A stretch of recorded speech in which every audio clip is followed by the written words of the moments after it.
Hello, we are Geeks Assembled, and today we are discussing a Amazon Prime original, also BBC production of a Terry Pratchett and Neil Gaiman work, Good Omens, starring Martin.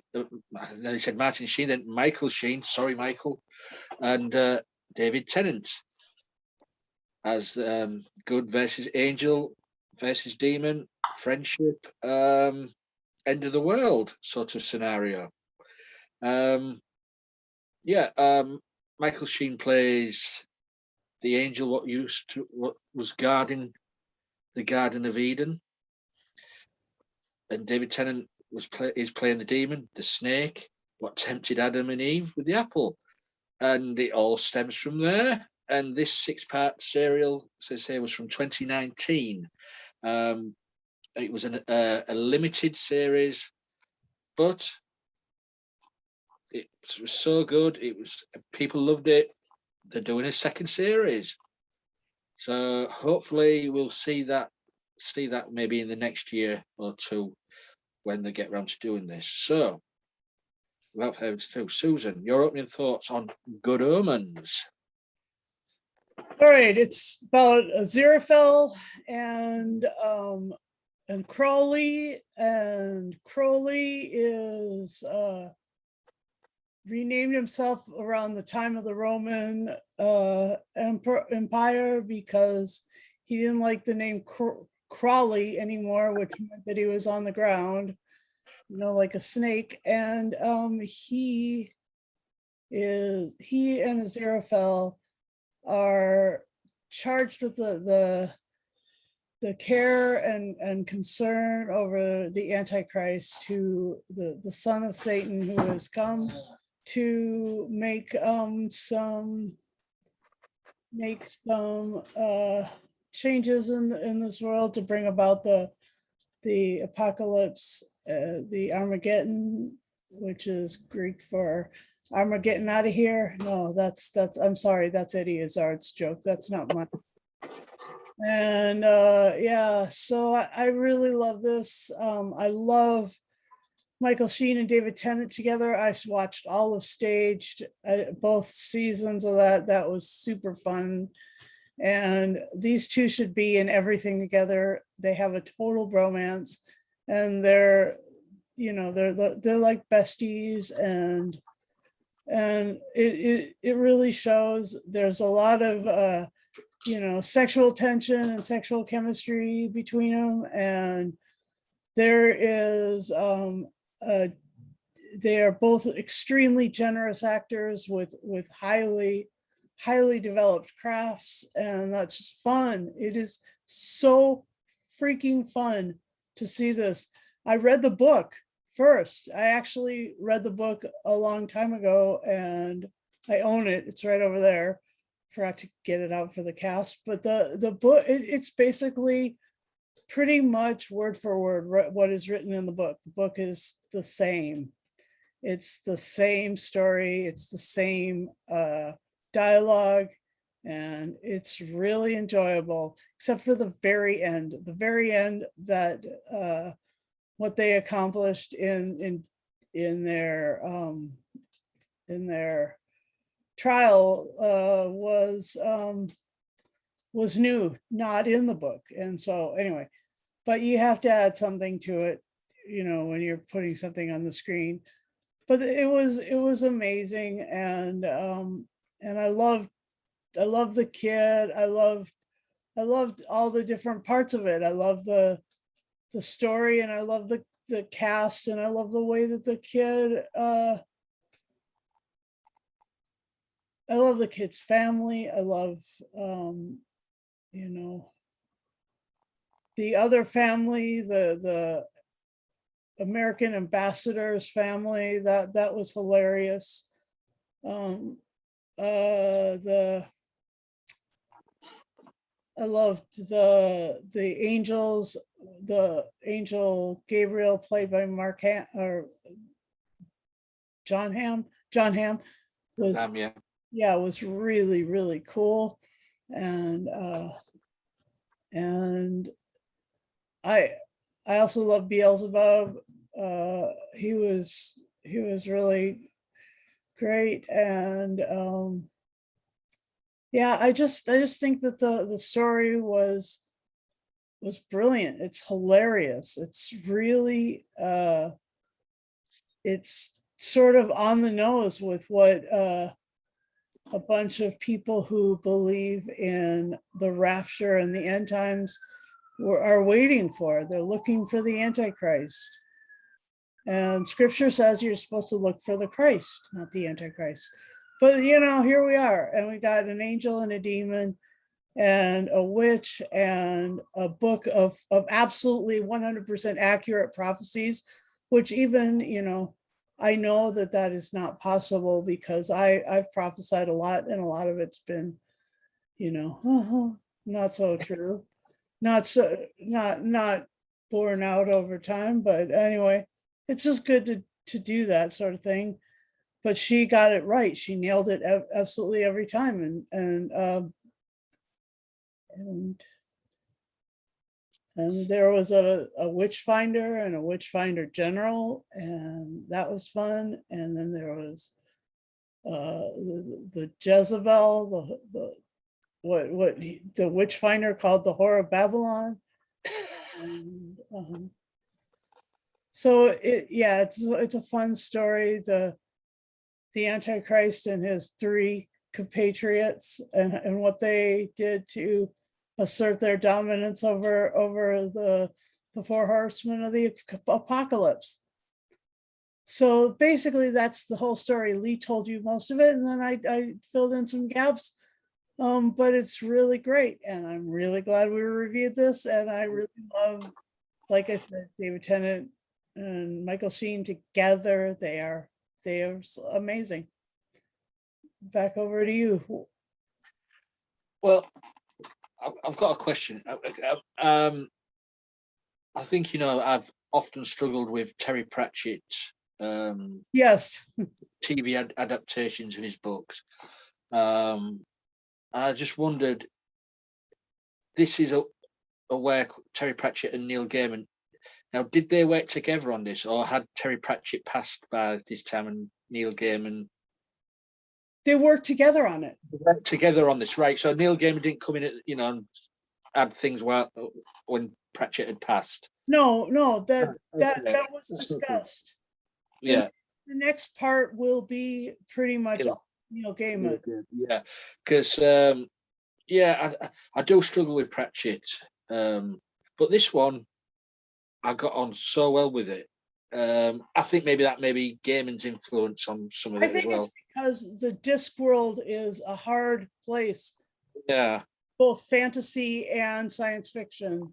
Mm. And you're trying to balance the humor and the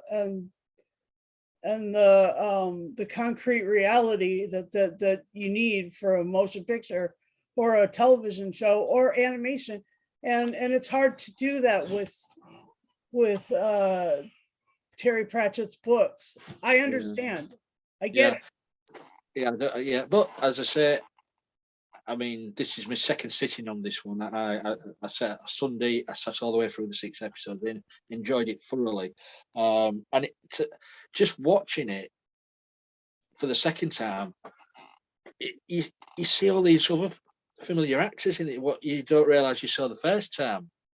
And I'm just gonna run down. Let's have a look. All right, you've got Michael Sheen, David Tennant. Let's have a look. You've got Anna Maxwell as Beelzebub, Dune McKeon as Michael, Angel Michael, John Hamm as Gabriel, and on this watch, I noticed that his eyes were purple. I never noticed the first time round, but Gabriel's eyes were purple all the way through that. And then if you've got the voice of God. Oh, Francis McDormand. Yes. Who else have we got? I'm just flipping through here. Miranda Richardson as Madame Tracy. the hussy. Who else? We've got Jack Whitehall's in this. We've got Bill Patterson. Oh, I love Bill Patterson. Yeah. You've got Brian Cox as the voice of death. You've got the League of Gentlemen in this: Steve Pemberton, Mark Gatiss, Reece Shearsmith, David Morrissey, Derek Jacobi, Johnny Vegas, and you've got Benedict Cumberbatch as the voice of Satan. Yes. I mean, what a roll call. I mean, I've missed several out there because I've just been up and down the list there, but what a roll call of actors. Yes. And some of them are only in little scenes. Right. It's just amazing how they can just pull this talent in. Yes. I mean, that David Morrissey is only in it for a couple of minutes as the captain of the ship. Yeah. When Atlantis arises from the ocean floor. but yeah, it's a damn good story. I mean, you've got a little nod to the movie Omen with the American ambassador with the Antichrist sort of vibe. Right. That was the joke in the book. Oh, yeah. So that was that's a nod to that, isn't it? Definitely. But it's just the way the story is interwoven. Beginning with the nuns and the babies, the way that all getting the wires crossed. But it's an amazing story, and to have a demon and an angel, and as you said, there is a bromance there. For sure. Yeah, I think they do like each other more than just friends, but Yes. unrequited love. Never to be, most probably not, because angel and demons are not supposed to be together. Right. Apart from these two, having tea at the Ritz, the Savoy, Right. and just and say you've also, the American actor in this is I think have I mentioned him as one of the witch founders, Michael McKean, a very famous American actor. Yes. Been in loads of movies, and of course Chadwell. Spinal Tap as well. So we should totally review Spinal Tap. That's next week. Okay. Cool. Like the cast was brilliant, and the cast was, I mean, they drew from everywhere, and it really was fantastic. And they're all able to carry, the seriousness of it, the reality, the concreteness of it, but then, it's very, very funny and amazing. It's amazing. It's an amazing, cast list, and I mean, I hope for series 2 they get something like this again, because I don't think most of these actors will be returning for series 2. And did you like the Queen? The Queen. The all the Queen songs. Oh, I was going to mention that. David Tennant, the Deep Crowley, blasting Queen out all the time in the car. Yeah. Amazing, and it just wasn't one song. It was a hell of a lot of Queen songs. Right. So much Queen. I just loved it. I loved that they had like a Freddie Mercury in there for a second. Yeah. So good. And then the animation to start the thing. Yeah, I was going to mention that they what do they call that type of animation? Is it? I don't know, like paper. like the, like not stick figures, but Paper cut. I don't know. It's just walking along. It's the same thing that they did in Deathly Hallows for the story of the Deathly Hallows. Kind of paper cut with like yeah, anyway, it was really cool. Oh my gosh, so cool. I mean, they say the story with the Antichrist and the prediction, the book, the predictions of the witch of Agnes. Is it Agnes Nutter? Yeah.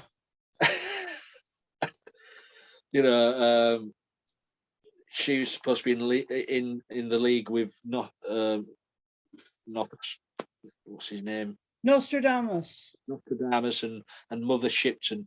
I don't know if you've heard of Mother Shipton. Yeah, she's not far. She's only up the road. Mother Shipton's cave's only up the all right. mile. But Agnes Nutter was supposed to be in that league. Well, she was. Every single prophecy that she did was true. Yeah, that's what I'm saying. Is they took this and put it into this book, but it was twisted it round with the cards that they're reading. How are we going to know? Oh yeah, well, we'll go and do that. what an easy cop out.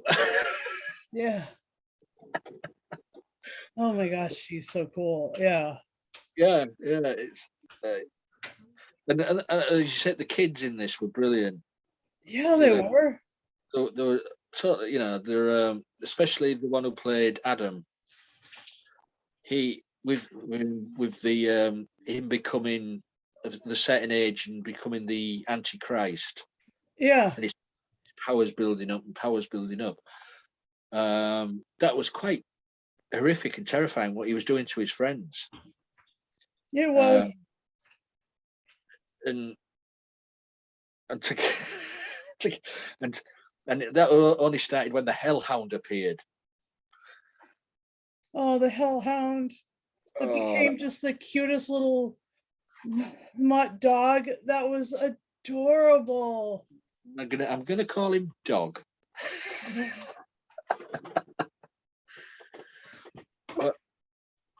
And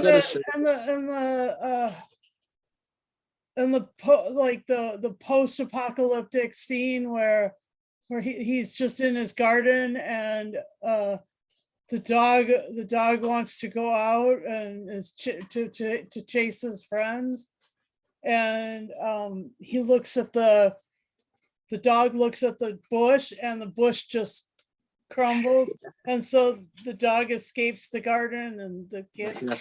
Yeah. Yes. Well, the two of the characters I thought was good in this was the two other demons who was sort of keeping tabs on Crowley. What's his name? Trying to remember his name now. The one who set fire to the nunnery and he got trapped in the telephone and all like that. Hastur? Is that what it was? Hastur. Yeah, what a great evil character. Yeah, he was played by Ned Dennehy, and I've seen him in a lot of things. He's a recognized face for me. Most of the actors in this are most recognized. Yeah, and the other one that was really cool was like the Four Horsemen of the Apocalypse. I liked the way they was getting the Four Horsemen together by using an express delivery man. Yes. With packages. And the only way to deliver the message to death was to die.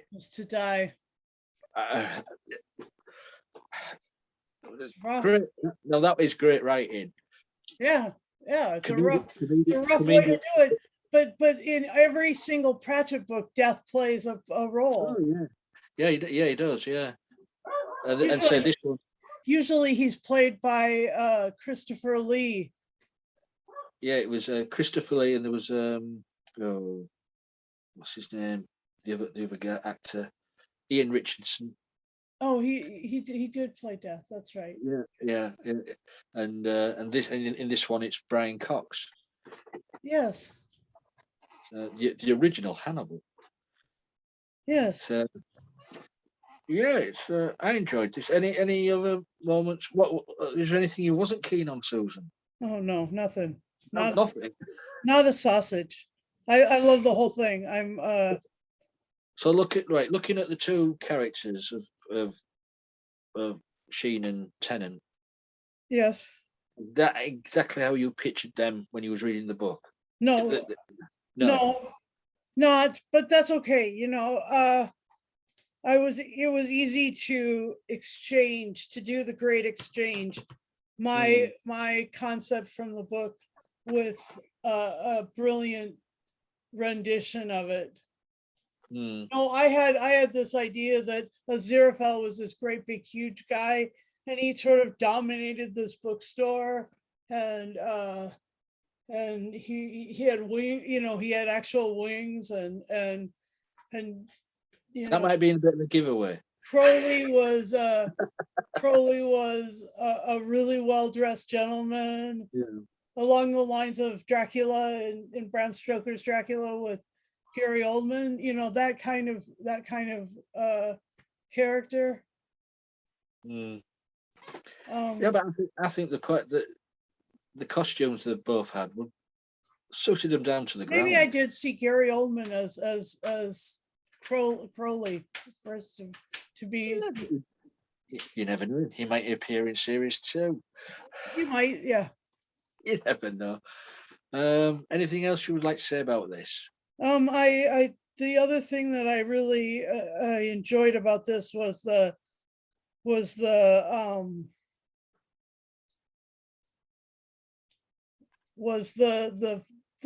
fact that they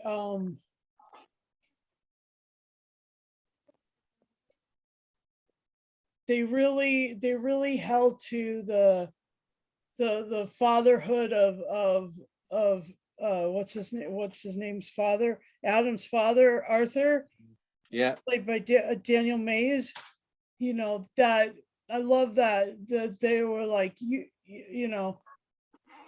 you're not my dad.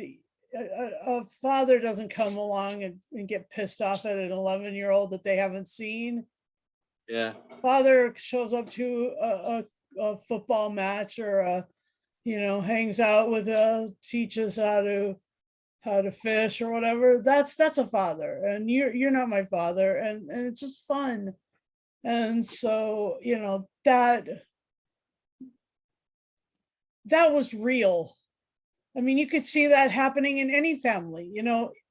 Somebody comes in and it's just like, yeah, I was your mother's lover, I was your father, and here I am to be an interloper, and I'm gonna get pissed off at you and stuff. And the kid's like, no, he's my dad, the one who married your. He's been there all this time. You haven't. He's been there all this time, and I really love him and stuff. And I think that fatherhood of Adam, the fatherhood that Arthur portrayed, and obviously the long history had that basically saved the universe, as it were. It's very cool that a guy who just is a normal everyday Joe gets to save the universe like that. That was fun too. So yeah, that's my heartwarming. That's why this is so heartwarming to me. I mean, it's just it really is. It's like, the end times can be a totally terrifying thing.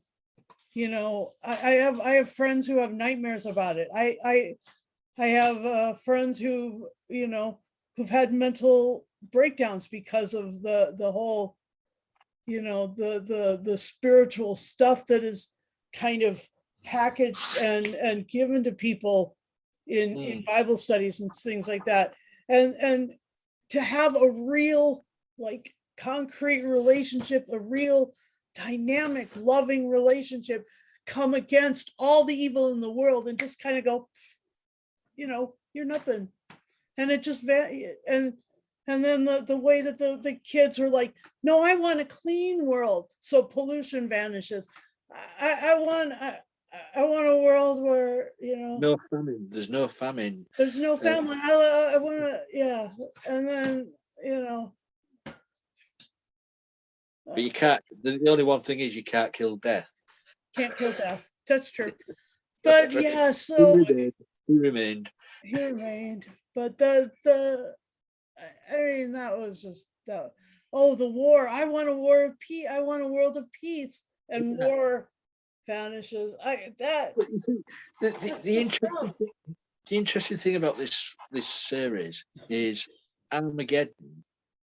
The coming of Armageddon is heaven and hell wanted this war. Yeah. And definitely. you think heaven wouldn't want that.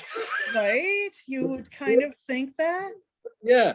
But Gabriel was heaven bent on no, Armageddon has got to go ahead as planned. And Michael and yeah. And you can see where the supernatural TV series decides that angels can be dicks because of that whole idea. Yeah, true. I mean, I never realized there was a radio production of this before this was made. I didn't either. No, well, I'm just reading down here. What's her name? Who played Agnes Nutter? Yeah. Where is it? No, what's her name? Josie Lawrence. That's it. Josie Lawrence. She apparently reprised her role from the radio adaptation. So there must have been one a few years before. Yeah. So she played Agnes Nutter in the radio version. Well, okay. Now there's an audio that we can review as well. Well, yeah, we'll put that on a list at some point. We'll get round to that. That's a really it's a really sweet thing because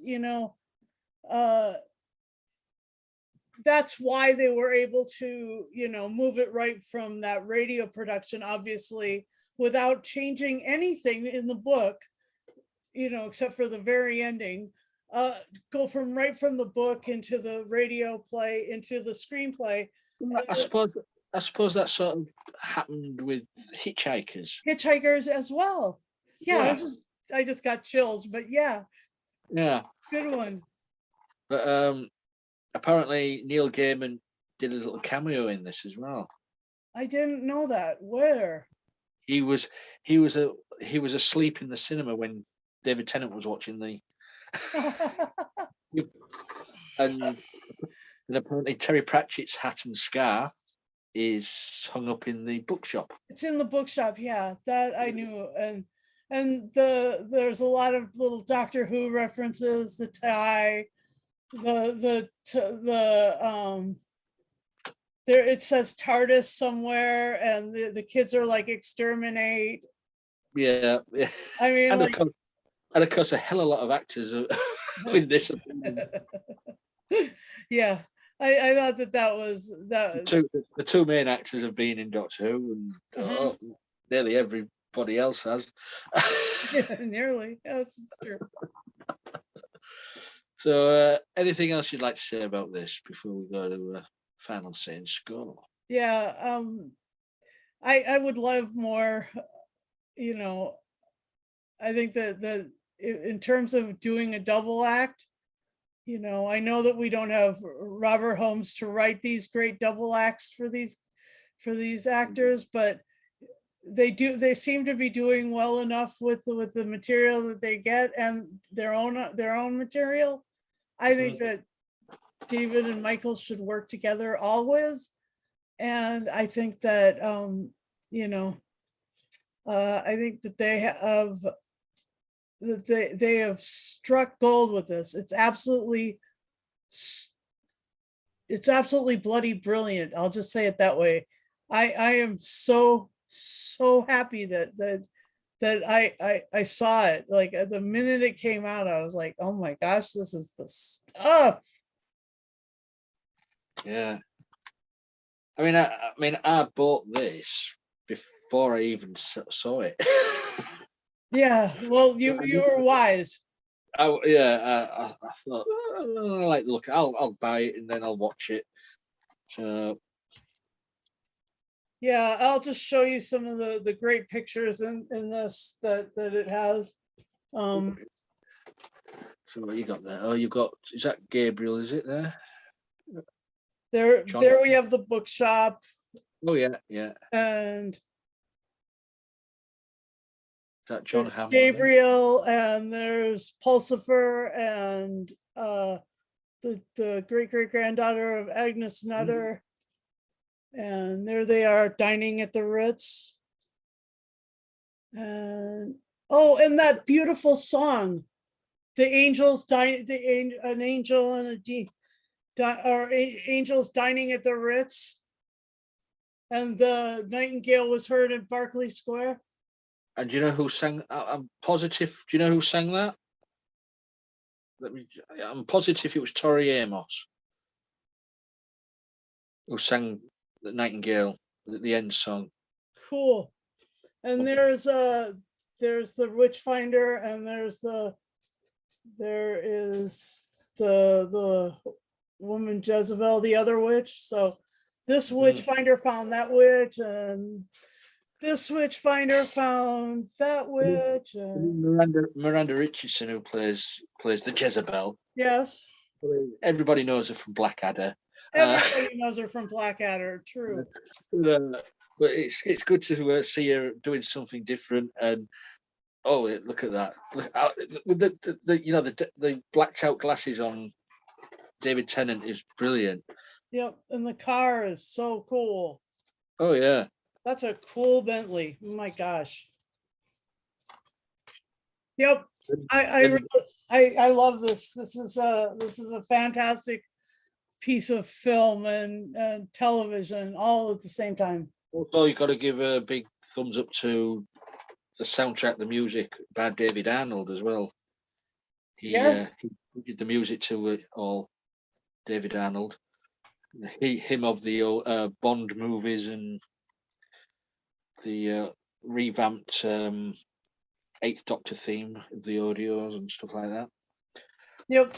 Oh, it was produced by Phil Collinson, who was a producer on Doctor Who. Yeah, a lot of connections. And it was directed by the guy who did. Let's see. Hang on a second. I just was looking at that. One moment, please. Is it Douglas? It was Douglas McKinnon, and he did Sherlock and Doctor Who. He did a lot of Doctor Who directing, and he did Dirk Gently's. So he's really good with funny, and he's really good with fantasy, and that sort of. And he also did Silent Witness and Line of Duty. All right. Taggart. He did Robin Hood. He did The Last Detective. And so he did a whole bunch of cool stuff. I really liked the direction, and I thought that the direction, the actors probably didn't need it very much, but it was well put together. So it was really well directed. I was right. I've just double checked. Tori Amos was singing that song. Aw, so good. So yeah. So have we come to the end? Right. In that case, then let's switch bodies back.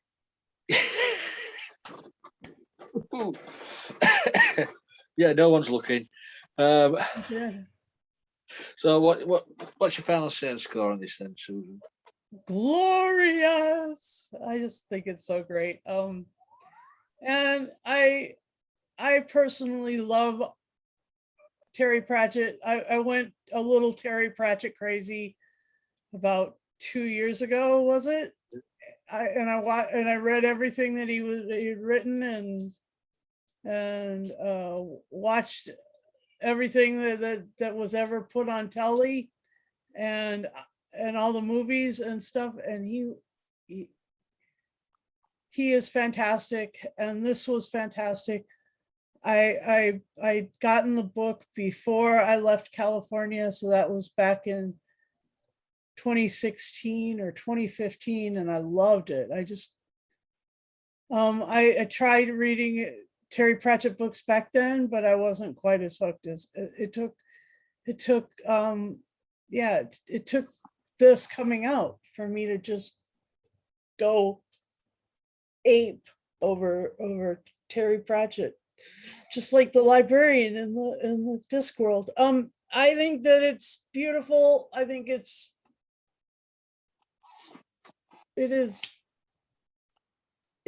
is irreverent, but it isn't blasphemous. It's just fun, irreverent, and it's, to me,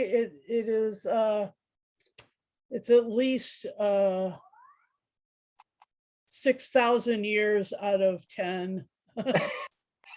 It is so good. It's such a good, and I mean the fact that it is it does sort of put bookends on the whole idea of creation and the whole idea of humanity. It's also fun for that very reason. And then they put a bookend on it, and then they throw the end bookend away, so things can continue. You see, me not being religious, I don't believe in any of that. Susan does. I don't. No, hey ho. But I can enjoy this, as much as someone who is religious, Yeah. because it's fun. It's good writing. It's good acting. For me, it's escapism. It's just a damn good watch.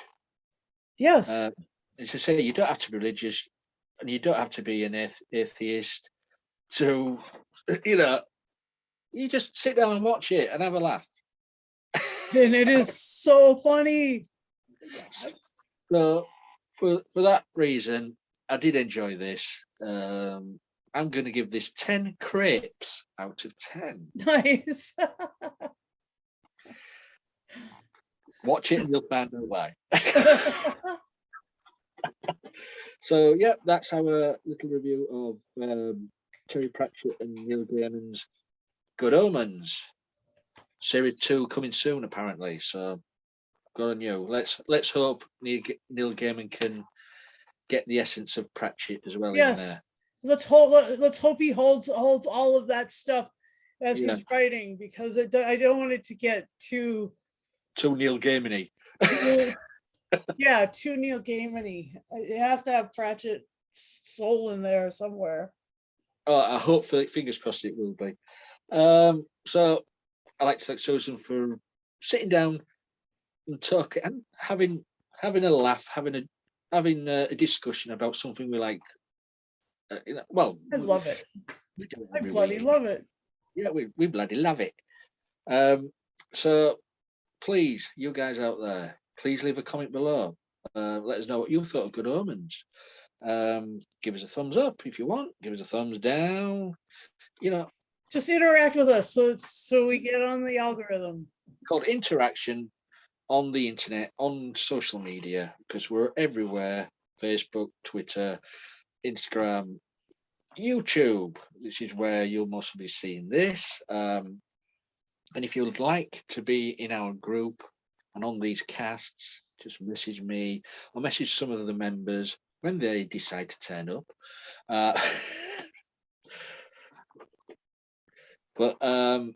And also, if you want to be notified when a video goes up, just remember to press the bell notification button and you'll get a little ding message saying new video up.